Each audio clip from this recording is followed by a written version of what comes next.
حضور ویسٹرن ممالک میں 3 یا 4 سال سے بچوں کو یہ سوال پوچھتے ہیں آپ لڑکی یا لڑکے ہیں.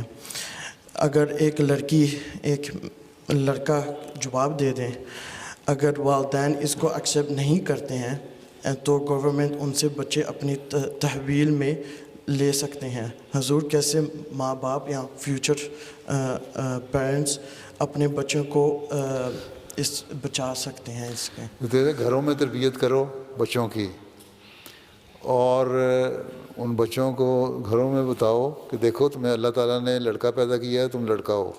بعض ماحول کے زیر اثر بچے جو ہیں وہ اپنے اسکول کے ماحول کے زیر اثر یا اپنے گھر کے ماحول کے زیر اثر، بعض لڑکیاں جو ہیں وہ دیکھتی ہیں گھروں میں، ہمارے مثلاً ایشین سوسائٹی میں لڑکیوں کو کم پریفرنس دیتے ہیں، لڑکوں کو زیادہ امپورٹنس دی جاتی ہے. تو لڑکیاں سمجھتی ہیں میں لڑکا بن جاؤں گی تو زیادہ امپورٹنس مل جائے گی مجھے. ٹھیک ہے، یہ غلط طریقہ ہے. تو ماں باپ کو شروع سے ہی اپنی تربیت رکھنی چاہیے ایسی کہ اسلام کہتا ہے کہ لڑکا اور لڑکی دونوں کے ایکول رائٹس ہیں. حضرت صلی اللہ علیہ وسلم نے تو یہاں تک فرمایا کہ لڑکی جو ہے اگر 3 لڑکیاں کسی کے یہاں پیدا ہوں اور وہ لڑکا اچھی تربیت کرے ان کی اور اچھی تعلیم دلوائے تو وہ جنت میں چلا جاتا ہے. تو یہ چیزیں ہیں. پہلے تو ماں باپ کو خود اپنے گھر سے اس کی اصلاح کرنی چاہیے. اب زیادہ ویجیلنٹ ہونا پڑے گا، زیادہ کیئرفل ہونا پڑے گا کہ جو گھر کا ماحول ہے اس میں ہر ایک کو امپورٹنس ملے، لڑکے کو بھی لڑکی کو بھی، دونوں برابر کے سلوک ہوں. نہ لڑکا اپنے آپ کو لڑکی سمجھے کہ لڑکی کو زیادہ امپورٹنس مل رہی ہے، نہ لڑکی اپنے آپ کو لڑکا سمجھے. اور پھر بتاؤ کہ اسلامی تعلیم کیا کہتی ہے، بچپن سے ہی بتاتے رہیں گھر میں ماں باپ. تو ہمارے لیے ایک بہت بڑا چیلنج اب ہے کہ گھر میں ماں باپ کو زیادہ تربیت کی ضرورت ہے.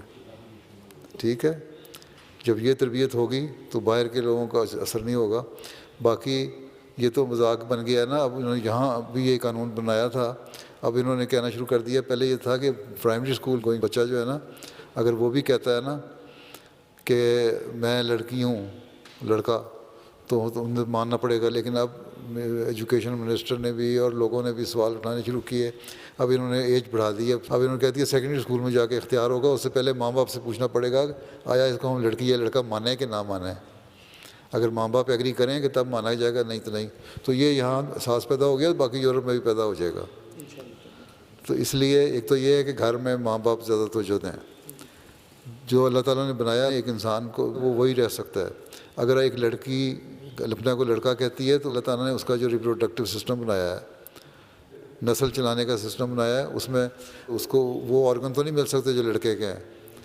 نہ لڑکا جو ہے اس کو یوٹرس ملے گا، نہ وہ بچہ پیدا کر سکے گی. ٹھیک ہے، صرف ظاہری طور پہ شکل ہی بن جائے گی نا، یا کچھ ہارمون دے کے اس کو شیپ دے دیں گے ایسی کہ وہ بن جائے. مجھے نہیں پتہ ڈاکٹروں نے کہاں تک ریسرچ کی ہے، کوئی کسی لڑکے سے کوئی آج تک کوئی بچہ نہیں پیدا کر سکا کوئی نہیں پڑتا، اور ہونا بھی نہیں. دوسروں سے جا کے بچے لیتے ہیں اگر اس طرح کے ہوں بھی. تو یہ چیزیں دجالی چالیں ہیں. یہ دجالی چالیں اللہ تعالیٰ کے خلاف چلنے کے لیے ہیں. اللہ تعالیٰ نے اس لیے پہلے ہی کہہ دیا تھا تم لوگ اس قسم کی چالیں چل کے نا انسانی حیات میں تبدیلیاں پیدا کرنے کی کوشش کرو گے، اور جو کرے گا اس طرح وہ جہنم میں جائے گا. اللہ تعالیٰ آگے معاف کرنے والا لے جاتا ہے، جہنم میں نہیں لے جاتا، لیکن وارننگ اللہ تعالیٰ نے دے دی. اس لیے ہمیں بہرحال محتاط ہونا چاہیے. جزاکم اللہ، بہت بہت شکریہ.